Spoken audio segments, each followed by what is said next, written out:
खबर बिहार में आपका स्वागत है। मैं हूं आपके साथ प्रीति सिंह। बुलेटिन की शुरुआत करेंगे बड़ी खबर के साथ। आज आरजेडी प्रदेश पदाधिकारियों की बैठक होने जा रही है।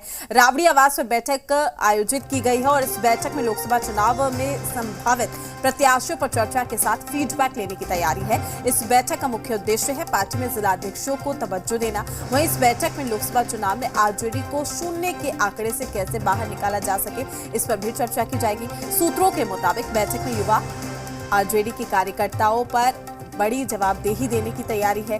और आपको ये बता दें कि 2019 लोकसभा चुनाव में आरजेडी का गठबंधन कांग्रेस के साथ उपेंद्र कुशवाहा की पार्टी रालोसपा और साथ ही जीतन राम मांझी की पार्टी हम के साथ था। कुछ सीटों पर लेफ्ट के साथ समझौता हुआ था, जिनमें आरा की सीट पर आरजेडी ने सीपीआईएमएल को और साथ ही पाटलिपुत्र सीट पर सीपीआईएमएल ने आरजेडी को सपोर्ट किया था। सिवान, काराकाट, जहानाबाद में सीपीआईएमएल लड़ी थी, बाकी पर आरजेडी को सपोर्ट किया गया था। बावजूद इसके आरजेडी एक भी सीट नहीं जीत पाई थी। लिहाजा आरजेडी 2024 लोकसभा चुनाव को डिप्टी सीएम तेजस्वी यादव के लिए बड़ी चुनौती मान रही है, जो कि नीतीश कुमार विपक्षी एकता की मुहिम में लालू और तेजस्वी के साथ लगे हैं। ऐसे में पार्टी तेजस्वी की राह अभी से ही आसान करने की तैयारी में जुट गई है। 2024 के लोकसभा चुनाव में महागठबंधन में आरजेडी के साथ जेडीयू, कांग्रेस, तीनों लेफ्ट पार्टियां शामिल हैं। मांझी की पार्टी हम महागठबंधन में रहेगी ये तय नहीं है, जबकि चिराग पासवान की पार्टी और मुकेश सहनी की पार्टी का एनडीए के साथ जाना लगभग तय माना जा रहा है। गठबंधन के साथ ही आरजेडी की नजर अति पिछड़ा वोट बैंक पर है और यही वजह है कि आरजेडी ने 15 दिनों के भीतर प्रदेश और जिला कमेटी के गठन किया, बैठक में जुट गई। हालांकि महागठबंधन के भीतर सीटों का बंटवारा नहीं हुआ है, लेकिन आरजेडी 2019 में लड़ी अपनी सीटों पर खुद को मजबूत करने में जुट गई।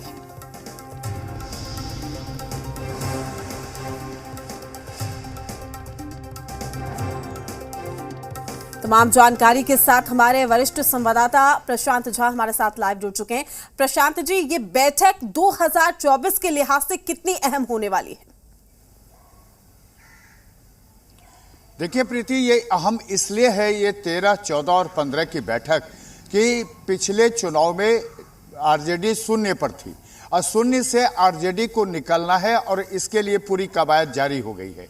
आप समझिए कि 2019 के चुनाव में सिर्फ एक कांग्रेस ही ऐसी पार्टी थी जिसने एक सांसद की सीट जीती थी और आरजेडी शून्य पर आ गया था।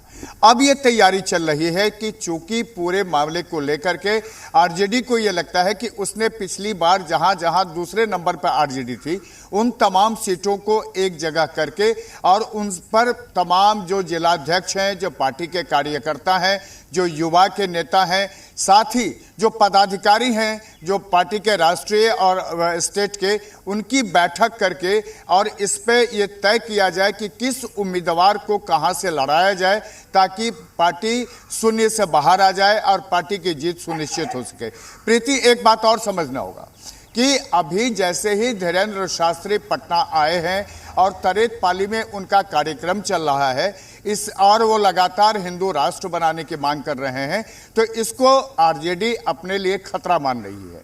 ऐसे में इससे निकलने के लिए उसको एमवाई समीकरण पर फिर से ध्यान देना होगा और एमवाई समीकरण के लिए ही आपको बता दें कि 13 तारीख की शाम लालू यादव अपने घर से मनाही के बावजूद निकले और पटना हाईकोर्ट के पास मजार पर गए चादर पोशी की। उन्होंने उस 13 तारीख को ही बदरुद्दीन से मिले। मौलाना बदरुद्दीन से मिलने का सीधा मैसेज था ये कि आरजेडी जो पुराना वोट बैंक है एमवाई का, उस पर वो कंसंट्रेट कर रही है। और 13 तारीख को जिस तरह से युवा आरजेडी के पदाधिकारियों के साथ बैठक हुई, जिलाध्यक्षों के साथ बैठक हुई, आज की जो तारीख है इसमें पार्टी के जितने पदाधिकारी हैं उनके साथ बैठक होगी। तमाम जो सीट हैं 40 सीट पर चिन्हित किया जाएगा कि कहां कंसंट्रेट किया जाए, कहां आरजेडी के उम्मीदवार जीत पाए, ऐसे उम्मीदवारों कौन हो सकते हैं, इन सब चीजों पर अभी मंथन चल रहा है। और कल यानी आने वाले 15 तारीख को भी इस मुद्दे पर पूरी बातचीत होगी। अब पूरे बिहार के आरजेडी के जिलाध्यक्षों को बुलाया गया है और ये तमाम बैठक से मीडिया को दूर रखा गया है ताकि मीडिया इस मामले को हाइप न कर दे, इससे उसको दूर रखा गया है। लेकिन जो पार्टी की अंदरूनी सूत्र से जानकारी मिली है कि इसमें तमाम नेताओं से उनके इलाके के उम्मीदवारों की सूची मांगी जा रही है, जिन उम्मीदवारों को लड़ाया जाए 2024 में और एनडीए को चुनौती दिया जा सके। प्रीति।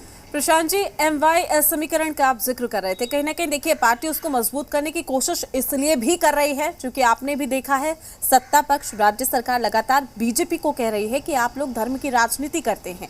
और इसी कड़ी में कल बाबा धीरेन्द्र शास्त्री का पटना पहुंचना, वहां पर उनके स्वागत सत्कार के लिए मंत्रियों का पहुंचना, नेताओं का पहुंचना, ऐसे में ये कहा जा सकता है कि अब आरजेडी को कहीं ना कहीं ये लग रहा है कि मजबूती के साथ खाका अभी से तैयार करना होगा, वरना ये जो वोट बैंक का समीकरण है वो कहीं ना कहीं डिस्ट्रीब्यूट होता हुआ नजर आएगा।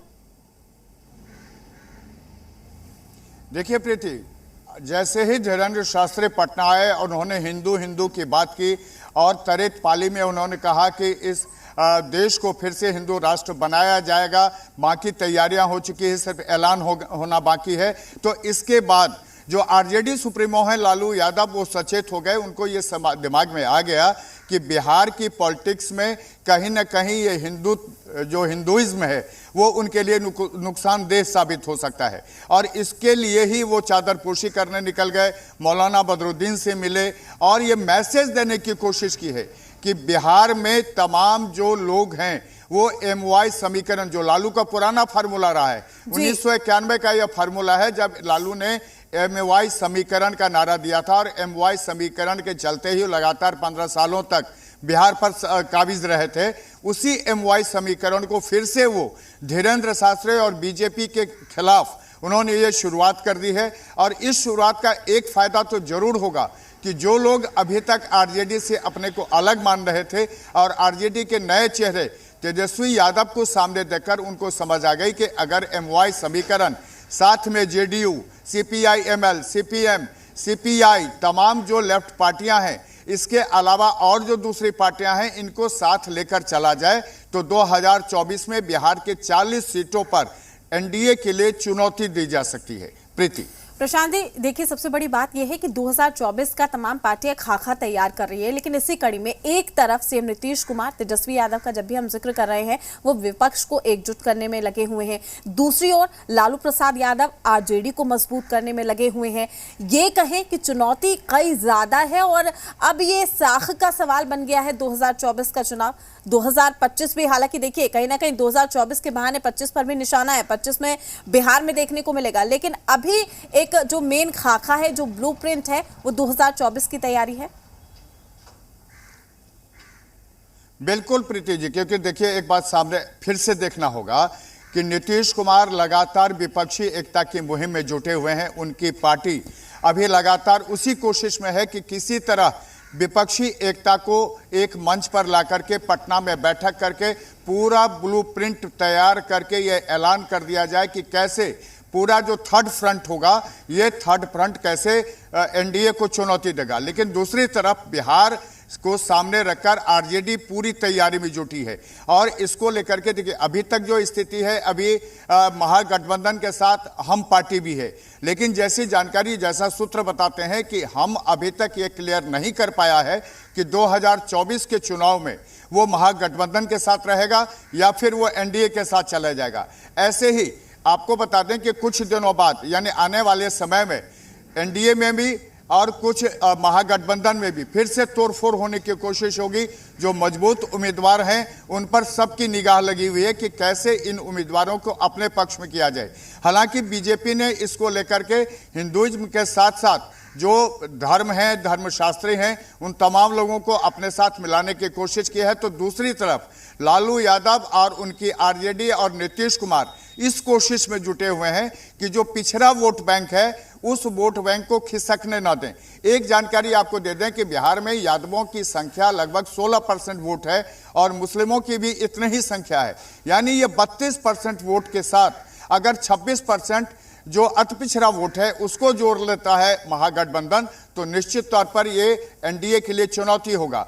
लेकिन एनडीए भी इस मामले में पूरी तरह से सजग है और उसने भी जो पिछड़े वोट बैंक में वैश्य वोट है, इसके अलावे जो दूसरे अति पिछड़ा वोट है, जो जिसको पचपनिया भी बिहार में बोलते हैं, उन पचपनिया वोट को अपने पक्ष में करने के लिए पूरी रणनीति के साथ जुटी हुई है।